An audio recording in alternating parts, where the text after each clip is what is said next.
ver sobre umidade do ar, para a gente finalizar então nosso conteúdo, pelo menos até essa temática aqui, tá? Bom, então falando sobre umidade, nós já vimos então radiação solar e a temperatura, agora falando diretamente sobre umidade do ar. Bom, o que é a umidade do ar? É uma pergunta que nós fazemos, né? Quais são as fontes de umidade por ar atmosférico? Processo de evaporação, evapotranspiração, rios, mares, lagos, solos úmidos são áreas onde nós temos aí as fontes de umidade do ar, né? E é bastante interessante observar que o que vem a ser a umidade do ar. Bom, a umidade do ar nada mais é do que a quantidade de vapor de água que existe no ar. Então, aquele gás na atmosfera que vocês viram lá no conteúdo da atmosfera, chamado vapor de água, ele é extremamente importante porque é o vapor de água que é a umidade do ar. A umidade nada mais é do que a expressão que vai dar da quantidade de vapor de água presente no ar. Então, as fontes de onde esse vapor de água ele provém, nada mais é do que da evaporação dos rios, mares, lagos, dos solos úmidos, da água presente em toda a superfície terrestre e do processo de evapotranspiração, né, que é nada mais do que evaporação mais a transpiração das plantas. Essa transpiração é em menor proporção, tá? O vapor de água produzido pelo processo de transpiração e agregado à atmosfera, ele oriundo da transpiração, ele é em menor proporção, tá? A maior quantidade da fonte de vapor de água, né, de onde vem mais vapor de água para a atmosfera, é dos oceanos, né? Basicamente dos oceanos, né? A maior parte que constitui a nossa superfície terrestre, então acaba sendo ela responsável pela maior fonte de vapor de água para a atmosfera. Vejamos aí sobre evapotranspiração. Bom, inicialmente, para falar de evapotranspiração, vou colocar aqui, nós precisamos entender esses esqueminhas aqui. Vou pegar meu laserzinho aqui para ficar legal. Bom, a gente observa o seguinte, inicialmente, evaporação ou transpiração mais evaporação. A evapotranspiração é a transpiração promovida pelas plantas, pela vegetação como um todo, mais a evaporação da água presente no solo, nos rios, nos mares e por aí vai. Tá bom? Então, dá uma olhada aqui. Nessa primeira imagem aqui na plantinha, nós vamos ver aqui o processo de transpiração, que nada mais é do que esse processo que acontece aí todo dia com as plantas. Elas retiram do solo, né, por meio do sistema radicular, elas retiram H2O, que é a água, e sais minerais que vão sendo dissolvidos por esta água, que vai servir de alimento para essas plantas, né? Então, a planta ela faz o quê? Ela, por todo o seu processo, a sua estrutura aqui, ela vai se alimentando, ou seja, ela vai levando essa água, certo? E o que acontece é que, né, as folhas, quando essa água chega nas folhas, hidrata as folhas e por aí vai, outros processos ocorrendo, acontece a fotossíntese, que tem a ver com o metabolismo dessas plantas, né? Então, o processo fotossintético é quando a luminosidade da luz solar ela atinge a folha. Eu disse isso já na aula anterior, os estômatos vão se abrir e as plantas então vai passar a fazer o que? Ela vai liberar, né, oxigênio e vapor de água, né? Água em forma de vapor, como queira, e absorver o dióxido de carbono presente no ar atmosférico, certo?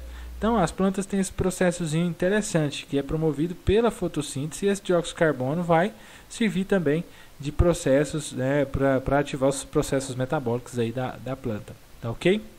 Então esse é o processo de transpiração, então uma fonte de oxigênio e de vapor de água. Então a floresta amazônica ela tem uma contribuição significativa de vapor de água para a atmosfera, né? Não só das árvores, para o processo de transpiração das árvores, mas também da evaporação das águas que estão presentes, da água que está presente aí na superfície, tá bom? Então esse é o processo de evapotranspiração, a evaporação da água dos rios, mares, dos solos úmidos mais a transpiração, né, das plantas, o vapor de água vindo da transpiração das plantas. A água na atmosfera. Presente no ar nos 3 estados físicos. Então, na própria atmosfera, nós temos água no formato de vapor, no formato gasoso, que é o vapor de água. Nós temos no estado líquido, né, gotas mesmo, gotículas, microgotículas de água suspensa na atmosfera, que dá origem às nuvens, né, que muita gente acha que nuvem é fumaça, e nuvem não é fumaça, nuvem é água no estado líquido, são microgotinhas de água. E também cristais de gelo, porque existem nuvens formadas por cristais de gelo, portanto a água no estado sólido, né? No estado gasoso, o vapor de água se mistura com os demais gases da atmosfera, né? Como nós vimos lá quando estudamos aí a atmosfera e percebemos aí a sua estrutura e sua constituição. O vapor de água, muita gente confunde e usa muito essa imagem aqui para ilustrar o vapor de água, né? Porém, está errado. Essa imagem que parece o que é o vapor, que muita gente considera que é o vapor de água subindo aqui, isso não é o vapor de água, isso aqui é como se fossem as nuvens. São micro gotas de água que estão em suspensão em função do aquecimento dessa água dentro dessa panela. Isso aqui não é vapor. Você vê o oxigênio? Você vê o nitrogênio? Você consegue ver o dióxido de carbono? Não. Por quê? Porque são gases. Está no estado gasoso. O vapor de água é um gás e nós não o vemos, né? Ele também é invisível aos nossos olhos, conforme os outros gases que constituem a nossa atmosfera. Essa imagem é usada muito para representar vapor de água. Isso não é vapor, isso aqui é água no estado líquido. Microgotas de água que estão em suspensão em função do aquecimento dessa água aqui, certo? Então, essa imagem não pode ser representar o vapor de água por ela, mas sim a água no estado líquido. Isso aqui é um exemplo clássico, né, para a gente mostrar o que é uma nuvem. Uma nuvem é constituída por esse material aqui, dessa maneira. Água no estado líquido por microgotas de água no estado líquido. Dessa maneira que nós estamos vendo aqui, tá? Só que em maior proporção. Essa é uma ideia falsa de achar que isso aqui é vapor de água. A umidade ela pode ser expressa em umidade absoluta, que é medida a quantidade em gramas de vapor de água por metro cúbico de ar, né? Então você mede, tem como medir essa umidade absoluta. Porém, há uma unidade de medida que é a umidade relativa, e essa é a relação percentual existente entre a quantidade de vapor realmente contida no ar e a máxima que ele poderá suportar. A umidade relativa ela é muito utilizada, talvez a mais utilizada aí para expressar aí a quantidade de vapor presente no ar. Mas é muito importante nós levarmos em consideração essa questão aqui, que a umidade relativa ela vai expressar essa questão, a quantidade de vapor que eu tenho realmente na minha parcela de ar, né, em relação à quantidade máxima que ele suporta, né, que ele pode suportar. Por quê? Porque quando o ar ele não consegue mais absorver o vapor de água, né? Ele não consegue mais agregar vapor de água, o que acontece? Há a saturação do vapor, saturação do ar, né? Não é saturação do vapor, não, saturação do ar, né? E aí é justamente nesse momento em que nós temos as formações de nuvens rapidamente e também a geração de chuva, né? Esse é um processo muito interessante que a gente vai ver mais adiante quando formos estudar aí a nebulosidade, tá bom? Mas entenda isso, umidade relativa é a relação entre o percentual de vapor de água que existe no ar e a quantidade máxima que ele pode suportar, né? A relação entre umidade e temperatura do ar. Bom, é interessante porque qual a quantidade de vapor de água que o ar consegue absorver, né? Já que a gente tocou nesse assunto ali anteriormente. Qual a quantidade de vapor de água que o ar consegue absorver? Olha, a umidade do ar e a temperatura são proporcionalmente inversas, né? É bem interessante observar isso aqui, mas vamos voltar aqui antes, só para a gente chegar nessa questão aqui. Qual a quantidade de vapor de água que o ar consegue absorver? Bom, isso vai depender da condição de temperatura. Se o ar ele fica mais quente, ele é aquecido, A parcela de ar, o bolsão de ar, vamos pensar assim para ficar mais fácil. Quando ele é aquecido, o que acontece? Ele expande. Ao expandir, ele consegue armazenar mais vapor de água. Portanto, se esse bolsão de ar se resfriar, o que acontece? Ele diminui o seu volume, o seu tamanho, e ele consegue absorver uma menor quantidade de vapor de água. Certo? Nós vamos ver isso de modo mais específico quando formos estudarmos a formação das nuvens. Tá? Como eu disse, a umidade e a temperatura do ar, continuando aqui, são proporcionalmente inversas. Veja só. Então, eu tenho a temperatura aqui, ó, diminuindo das 0 horas, né? Aqui, temperatura e umidade do dia 15 de 10 de 2015. Olha só. Então, eu tenho a temperatura diminuindo. E eu tenho o que acontece aqui, o vapor de água, ó, aqui é a umidade, aumentando. Quando a temperatura começa a subir, ou seja, aumentar o seu valor, né? O que acontece com a umidade? Ela começa a decrescer. Né? E assim por diante. A temperatura vai subindo. E a umidade do ar vai diminuindo. E depois que a temperatura começa a diminuir novamente, após aí as 17 horas, eu tenho aí também o aumento aí da temperatura do ar. Da umidade do ar. Certo? Então elas trabalham de maneira inversas, proporcionalmente inversas. Certo? Então, o momento em que eu tenho maior temperatura no dia, por volta aí das 14, 15 horas, eu tenho os menores valores de umidade. E assim, na madrugada, quando eu tenho os menores valores de temperatura, eu tenho os maiores valores de umidade. A umidade também varia temporalmente e espacialmente. Vocês podem perceber isso tomando por base aqui a nossa região. Durante agora o inverno, que nós vamos chegar até lá, se Deus quiser, né, principalmente durante o mês de agosto, setembro, que é final do inverno e início da primavera, nós temos os menores valores de umidade sendo registrados aqui na nossa região. Momento em que a umidade ela se encontra aí durante esse horário de 14, 15 horas abaixo de 10%. Muita gente compara e fala na mídia que a umidade de deserto, né, das regiões desérticas. É muito parecido, né? No entanto, durante o verão, no mês de janeiro, fevereiro, são os momentos em que nós temos os maiores valores de umidade do ar, né? Permanecendo aí durante os dias. Por quê? Porque nós temos aí maior abundância de vapor de água na atmosfera sobre a nossa região durante esses meses que eu acabei de citar, né? Então nós temos esse processo aí, uma variação temporal e uma variação espacial também. Se eu observar, se eu for lá perto do Lago Pôr do Sol coletar umidade relativa do ar, eu vou ter uma condição de umidade ali. Se eu for lá para o centro da cidade, eu tenho outra condição. Porque o lago vai interferir nesse processo da umidade relativa do ar. A massa de água ali do lago, ela vai interferir e vai gerar por valores de umidade mais elevados. Por quê? Porque é uma área que está evaporando água constantemente e vai estar agregando a camada de ar que está sobre ele, provocando então a elevação da quantidade de vapor de água nesse ar. Como lá no centro não tem nenhum lago próximo, né, apenas a cidade e toda a sua estrutura ali, eu vou ter condições de umidade diferente nessa região, ou seja, menores valores comparado com o Lago Pôr do Sol. Ou se você comparar, por exemplo, uma área com vegetação e uma área sem vegetação. A vegetação também exerce um papel muito importante na umidade do ar, fazendo com que o ar tenha mais vapor de água presente nele, né? Porque ela acaba contribuindo pelo processo de transpiração, como nós vimos ali. Então ajuda também a melhorar as condições de umidade do ar, né? Também, não só de umidade, mas de temperatura.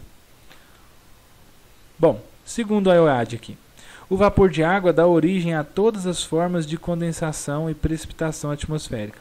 Muito importante isso. O vapor de água dá origem a qualquer forma de precipitação atmosférica, né? Ou seja granizo, seja chuva, seja, né, o orvalho, né, o sereno, como o pessoal chama mais comumente falando, né, a formação das nuvens, das neblinas, dos nevoeiros, tudo isso é originado do vapor de água, da condensação do vapor de água. Ele desempenha a tarefa também de regular a temperatura na superfície, né? Ele consegue então agir como um regulador de temperatura também, né? Fazendo com que a temperatura possa ser, de certo modo, controlada, né? E isso é importante, né, quando nós observamos essa interação entre temperatura e umidade. A cobertura de nuvens, né, por exemplo, né, ajuda a diminuir a intensidade da radiação solar, que interfere diretamente na temperatura do ar, né? Chega menos radiação, menos aquece a superfície, menos também vai ser aquecido a camada de ar próxima a essa superfície. Exemplo das áreas desérticas, né, onde eu tenho ausência de umidade. E aí o que acontece? Eu tenho maior elevação da temperatura do ar. E é interessante também essa variação durante o dia, porque se eu não tenho vapor de água, acontece um negócio muito interessante. Ou se o vapor de água é muito pequeno, muita quantidade muito baixa na atmosfera, ou na camada de ar ali sobre aquela região, o que acontece? Eu tenho durante o dia temperaturas no deserto que vão bater a casa dos 40, quase 50 graus, durante o dia temperaturas próximas a 0 grau. Porque eu tenho uma variação no ar muito grande, porque eu não tenho umidade para controlar, porque eu tenho uma área onde também uniforme, né, uma área totalmente uniforme, tem somente areia, né? Então ela tem uma capacidade muito grande de perder radiação muito rápido, por isso também ajuda a resfriar mais rápido. Mas se o ar fosse mais úmido, esse resfriamento do ar seria mais gradativo, porque o vapor de água ele agrega calor nele também, né? O inverno nas regiões tropicais, né, e por aí vai. O ar ele torna saturado, e aqui entra o ponto que eu disse anteriormente na aula sobre temperatura, sobre saturação do ar, que ele se torna saturado quando mesmo ele não consegue mais armazenar o vapor de água, ou seja, chegou num limite, não dá mais. O ar não consegue, é como se fosse uma esponja, né? Você pega uma bucha dessa aí de tomar banho, aquelas buchonas grossas, bonitonas. Você vai derramando água na bucha, o que acontece? Ela vai absorvendo a água, vai absorvendo, e você vai derramando, e ela vai absorvendo. Chega um ponto que ela não consegue mais absorver, e a água começa a pingar embaixo, né? Ou seja, a bucha está saturada. Ou se você pega um copo e uma jarra com água e começa a encher esse copo, ele vai se enchendo, até chegar na boca dele, no limite, e se você tentar encher mais, o que acontece? A água vai derramar, né? Vai sair fora do copo. Isso é a saturação, é quando o copo não conseguiu mais armazenar água, é quando a bucha não conseguia mais armazenar água. Isso acontece com o ar na atmosfera.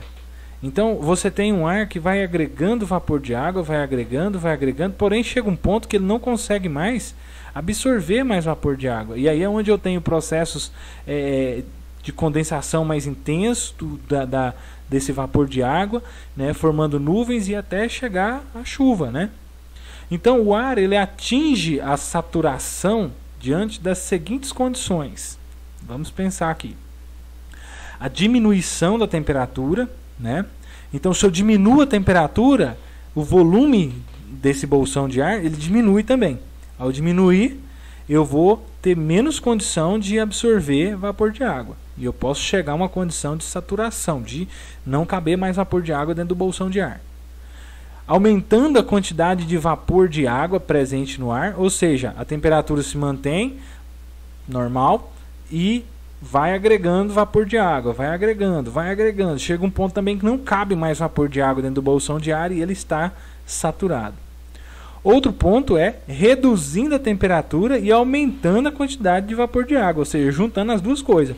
A temperatura diminui, então o volume do bolsão de ar diminui e, consequentemente, né, a quantidade de vapor de água também vai aumentando. Então o ar, aquele bolsão de ar ali vai saturar, ele não vai conseguir mais armazenar, né, vapor de água dentro dele e vai provocar então os processos rápidos aí de condensação, formação de nuvem e chuva, consequentemente a precipitação, seja chuva, seja neve, granizo, por aí vai, tá? Bom, aqui vocês podem perceber que existe a sensação de conforto térmico, que é mensurada em função da ligação entre temperatura e umidade relativa do ar. Inclusive muitas pessoas desenvolvem o TC deles estudando essas questões aqui, né, muitos pesquisadores. Então, quanto maior os valores de temperatura do ar e de umidade relativa do ar, maior será o desconforto, né? Ou o inverso também é verdadeiro. Quanto menor os valores de temperatura do ar e também de umidade do ar, maior será o desconforto, seja para o calor, seja para o frio, nesse último exemplo que eu citei. Existe uma equação chamada de temperatura efetiva, é uma equação para calcular a temperatura efetiva proposta por Thom em 1949, se eu não me engano, que leva em consideração os valores de umidade relativa do ar e de temperatura do ar. E por meio desses valores eu posso então obter a temperatura efetiva. E por meio de um quadro, referência, eu posso concluir se esse valor encontrado de temperatura efetiva, ele indica para mim um desconforto ao calor ou ao frio, dependendo da condição de temperatura e de umidade que eu trabalhei. Tá bom?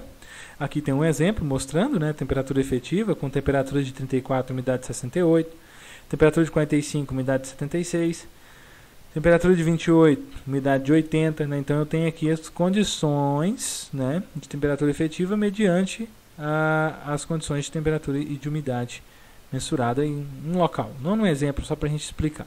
Tá? O processo de condensação, aí a umidade, temperatura do ar e a formação de nuvens. Aqui nós vamos ver mais adiante também, de forma mais específica, esse ponto. O processo de condensação do vapor de água. Né? Então, como eu disse, o vapor de água presente na atmosfera, ele condensa, e ao condensar ele vai dar origem às nuvens, que consequentemente podem provocar chuvas. As temperaturas do ponto de orvalho é mensurada conforme essa equação, né? Temperatura menos 100 menos umidade relativa dividido por 5. Então, eu tenho aqui a equação para calcular a temperatura do ponto de orvalho. Não vou pedir vocês para calcular nada nesse momento, tá bom? Nem iríamos calcular se estivéssemos tendo aula de forma presencial. É apenas para conhecer, tá? Depois nós vamos, se tudo der certo, né, e a gente retornar, nós poderemos fazer algumas aplicações práticas usando temperatura e umidade, né? Usando aí a fórmula de temperatura efetiva para poder estabelecer condições de conforto, por exemplo. Tá? Mas não tem problema também se não der para ver agora. É algo que nós vemos também em climatologia aplicada, que eu estou trabalhando com os meninos do 7º período esse ano. Tá bom? E lá vai ser mais difícil para mim trabalhar isso com eles de maneira remota. Né? Para vocês não tem prejuízo ainda, graças a Deus. Olha, o resfriamento adiabático da coluna de ar. Que nome feio, resfriamento adiabático, né? Isso tem a ver com o resfriamento do ar, né, da coluna de ar, né, do bolsão de ar. Na medida em que o ar se desloca, né, que ele sobe, o ar quente, ele se torna mais leve, o ar é aquecido na superfície, se torna mais leve e ele começa então a subir, né, para as partes mais elevadas da atmosfera, né, nessa parte da troposfera que nós estudamos. Então o ar vai subindo, enquanto que a camada de ar que está acima, que é um ar mais frio, ele vai descer. Então esse ar quente vai subir e ao subir ele vai se resfriando. Resfriamento adiabático é à medida em que o ar sobe, ele resfria na mesma condição de temperatura e pressão, né? Então o ar vai subindo e resfriando, né? Então isso é chamado resfriamento adiabático. Não se preocupe com isso agora, nós vamos ver também na formação de nuvens. O controle de umidade, olha uma curiosidade. Muito importante a sociedade, o homem, como ser social, ter desenvolvido o controle de umidade, pois permitiu a gente armazenar alguns produtos, né? Então, para cada produto aqui listado, vocês podem perceber, fermento, ovo, carne, verdura, fruta e por aí vai, existe um controle de temperatura e de umidade para manter esses produtos em armazenamento, para que eles não se percam, né? Para que eles não apodreçam ou acabam se perdendo e não podendo mais ser consumidos. Né? Então aqui vocês vão perceber que o controle de temperatura e de umidade ele foi extremamente importante para a sociedade nesse sentido. Né? Então vocês podem observar aqui, são vários produtos que têm as referências de temperatura e de umidade aí para conservá-los. Também o índice de umidade do ar é extremamente importante para a gente poder observar aqui o nosso organismo. Né? Por exemplo, né? Dá uma olhadinha. Estado de observação, quando a umidade do ar está de 31 a 40%. Atenção, de 21 a 30%. Alerta, de 12 a 20%. Emergência, abaixo de 12%. O nível de umidade relativa do ar mínimo recomendado pela Organização Mundial da Saúde é de 60%. Para que nós tenhamos para que o nosso organismo ele funcione de maneira ideal, né? Portanto, a gente tem que ter alguns cuidados quando a gente, principalmente sobre essas condições de alerta e de emergência aqui, né? Evitar exercício físico ao ar livre, especialmente entre as 10 e 16 horas. Redobrar a atenção com criança e idoso, aumentar a ingestão de líquido, umidificar ambientes com umidificadores, bacias de água, toalha úmida. Aulas em escolas poderão ser suspensas quando a umidade atinge índices de emergência, nesse caso, né? Por mais que nós vivemos numa região onde a gente, principalmente no mês de agosto, setembro, a gente tem dias em que a umidade chega abaixo de 12% aqui, né? Nosso organismo acaba se acostumando, mas não, de certo modo, totalmente adaptado a essa condição. Claro que a gente sofre bem menos do que se eu trouxer uma pessoa que viveu a vida inteira nos Estados Unidos, por exemplo, e vem aqui para Goiás no mês de agosto, né, ou setembro. Vai sofrer bastante com a questão da umidade, né, porque o organismo não está acostumado, nunca foi submetido a essas condições. Nós sofremos porque o índice de doenças respiratórias são muito elevados, principalmente durante essas condições de umidade aqui, né? Principalmente em criança e idoso, né? Então é importante essas observações. Inclusive dá para fazer alguns trabalhos na área de climatologia, estudando a umidade relativa do ar, associando a esses critérios, esses índices que foram criados aqui pela Organização Mundial da Saúde, e poder relacionar isso aqui com o aumento dos casos de doenças respiratórias, por exemplo, né? É uma coisa legal de trabalhar também. Bom, é isso em relação à umidade, e depois a gente vai estar vendo outros conteúdos. Espero ter sido claro, né? Gravando aqui é muito ruim, mas espero logo voltar à ativa, que nós possamos ter nossas aulas presenciais e, de certo modo, poder dialogar é melhor, né? Mas enquanto isso, vou gravando as aulas e encaminhando para vocês. Obrigado, é isso. Até mais, um abraço.